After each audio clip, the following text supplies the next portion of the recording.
پہلی بات، مستند اور ثقہ علماء کا آئے روز دنیا سے اٹھتے چلے جانا یہ ایک بہت بڑا المیہ ہے، نظام قدرت ہے۔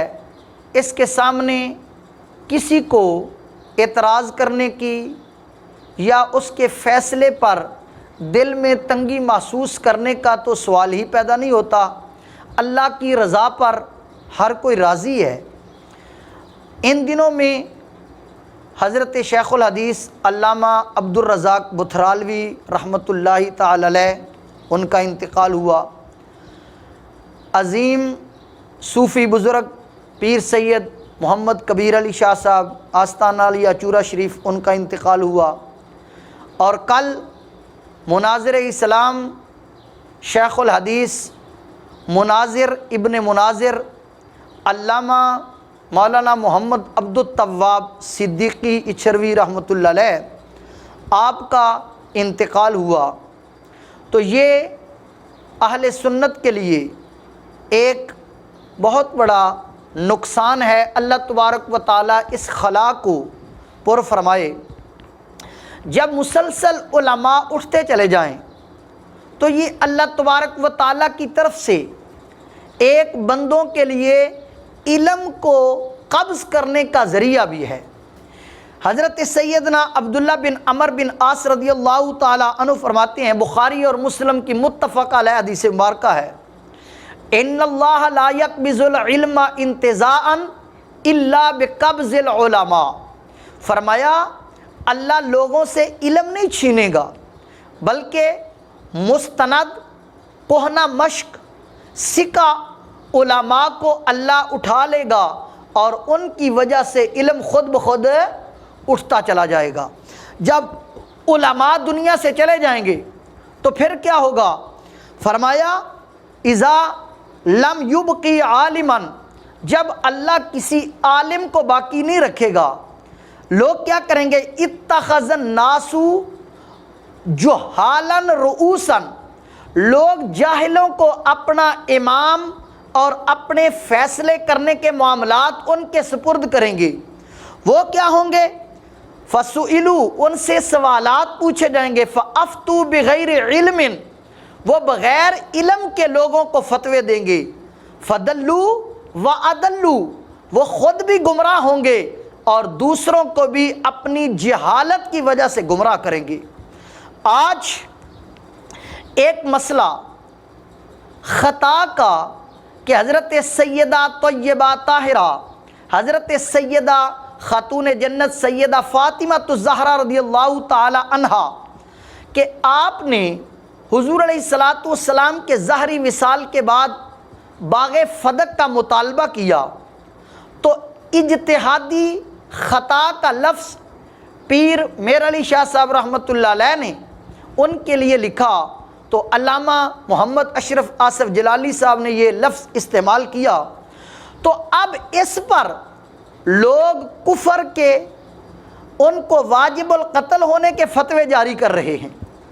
اب سوال پیدا ہوتا ہے کہ باغ فدق وہ مطالبہ اماں جی نے کیا ہے، لیکن مال کی دو قسمیں ہیں، ایک ہے مال غنیمت اور دوسرا ہے مال فے۔ مال غنیمت وہ مال ہوتا ہے جو مسلمان کافروں کے ساتھ جنگ کریں اور جنگ کے بعد مسلمانوں کو اللہ فتح عطا کرے، کافروں کا وہ مال جو مسلمانوں کے قبضے میں آئے جنگ کے بعد، اس کو مال غنیمت کہا جاتا ہے۔ اس کا مصرف قرآن نے بیان کر دیا، وَاعْلَمُوا أَنَّمَا غَنِمْتُم مِّن شَيْءٍ فَأَنَّ لِلَّهِ خُمُسَهُ وَلِلرَّسُولِ وَلِذِي الْقُرْبَى وَالْيَتَامَى وَالْمَسَاكِينِ وَابْنِ السَّبِيلِ۔ 10ویں پارے کی پہلی آیت مبارکہ میں مال غنیمت کے مصرف کو قرآن نے بیان کیا ہے۔ دوسری صورت ہے مال کی مال فے، وہ مال جو کافروں کا ہو اور بغیر جنگ کے مسلمانوں کا کافروں کے ساتھ آمنا سامنا ہو، جنگ نہ ہو، کافر دوڑ جائیں، مال چھوڑ جائیں، وہ مال مسلمانوں کے قبضے میں آ جائے، اس کو کہا جاتا ہے مال فے۔ اس کا مصرف بھی قرآن نے بیان کیا ہے۔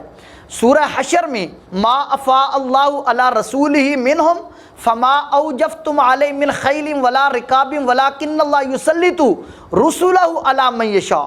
فرمایا جو مال اللہ بغیر جنگ، بغیر گھوڑے دڑائے، بغیر جنگ کیے تم اللہ اپنے رسول کے قبضے میں دے دے، فرمایا وہ غریبوں کے لیے ہے، یتیموں کے لیے، مسکینوں کے لیے ہے، کئی لا یکون دولۃ بین الاغنیاء منکم، تاکہ اغنیاء کے ہاتھوں میں مال جمع نہ ہو، گردش کرتا رہے۔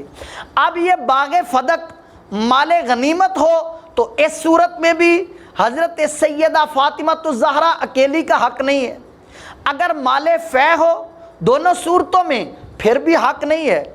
اگر یہ ترکہ ہے، جب حضرت سیدہ فاطمہ الزہرا رضی اللہ تعالی عنہا نے مطالبہ کیا تو حضرت سیدنا ابو بکر صدیق نے آگے سے حدیث بیان کی کہ حضور علیہ الصلوۃ والسلام نے فرمایا ہے نحن معاشر الانبیاء لا نورث ما ترکنا فهو صدقۃ، فرمایا ہم انبیاء کا گروہ اپنے مال و دولت کا کسی کو وارث نہیں بناتے، وہ تو ترکہ کی بجائے صدقہ بن جاتا ہے۔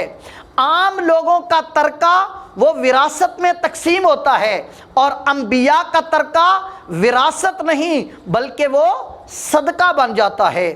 دوسری بات، اگر یہ ترکہ ہے تو پھر 9 ازواج مطہرات بھی تھی سرکار کی، ان کا حصہ کدھر گیا؟ انبیاء کا حکم اور ہے۔ ایک قرآن سے مثال عرض کرتا ہوں، میری اور آپ کی اگر وفات یا شہادت ہو جائے کسی کی تو اس کی بیوی عدت کے بعد آگے نکاح کرنے کی مجاز ہے، لیکن نبی کی بیوی کے حکم میں ولا ان تنکحوا ازواجہ من بعدہ ابدا، قیامت تک نبی کی بیوی اب سرکار کی زوجیت میں جو آ گئی ہیں ان کا آگے نکاح قیامت تک نہیں ہو سکتا۔ پتہ چلا نبی کا حکم اور ہے، امتی کا حکم اور ہے۔ اسی طرح نبی کی وراثت کا حکم اور ہے اور عام امتی غیر نبی کی وراثت کا حکم اور ہے۔ اب یہاں پر لفظ خطا کا استعمال، خطا وہ ہوتی ہے جس میں قصد نہ پایا جائے، جس میں ارادہ نہ پایا جائے۔ قرآن فرماتا ہے ومن قتل مؤمنا، فرمایا جو کسی مومن کو، مومن کے لائق نہیں ہے کہ وہ کسی کو قتل کرے الا خطأ، مگر غلطی کے ساتھ۔ جب اگر خطا کے ساتھ قتل ہو جائے، اب خطا کیا ہے؟ فرمایا مخطئا فی قتلہ من غیر قصد، فرمایا اس نے نشانہ تو باندھا ہے شکار کو مارنے کے لیے، لیکن غلطی سے وہ تیر لگ جاتا ہے کسی مرد کو، مسلمان کو، تو اس کو قتل خطا کہتے ہیں۔ اس کا حکم اور ہے اور قتل عمد کا حکم اور ہے۔ تو لہٰذا خطا کہتے ہیں بغیر ارادے کے کوئی سرزد چیز ہو جائے، اور خطا پر پکڑ بھی نہیں ہے۔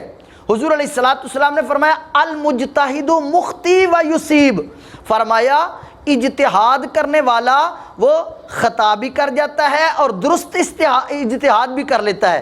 فَإِنْ أَخْطَأَ فَلَهُ أَجْرٌ وَإِنْ أَصَابَ فَلَهُ أَجْرَانِ، بخاری شریف کے حدیث مبارکہ ہے۔ فرمایا اگر اجتہاد کرنے والے نے اجتہاد میں خطا کر لی تو اس کو ایک ثواب ملے گا اجتہاد کرنے کا، اگر اس نے درست اجتہاد کر لیا تو اس کو ڈبل ثواب ملے گا، ایک اجتہاد کرنے کا اور دوسرا صحیح اجتہاد کرنے کا۔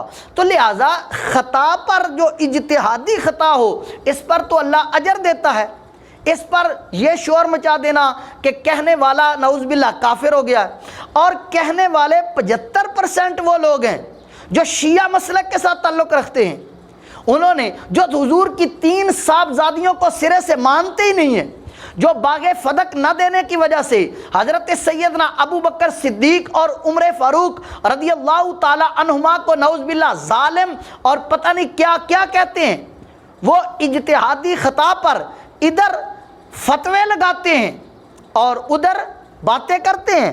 یہ اصل میں خطا کی بات نہیں ہے، یہ ہمارے پیران عظام جو علمی دیانتداری سے خالی ہیں، انہوں نے جوش میں آ کر کہہ دیا کہ ان کے ساتھ پھانسی لگائی جائے، کیس چلائے جائیں، ان کو پکڑا جائے۔ تو لہٰذا ان کی گزارش ان سے یہ ہے کہ آپ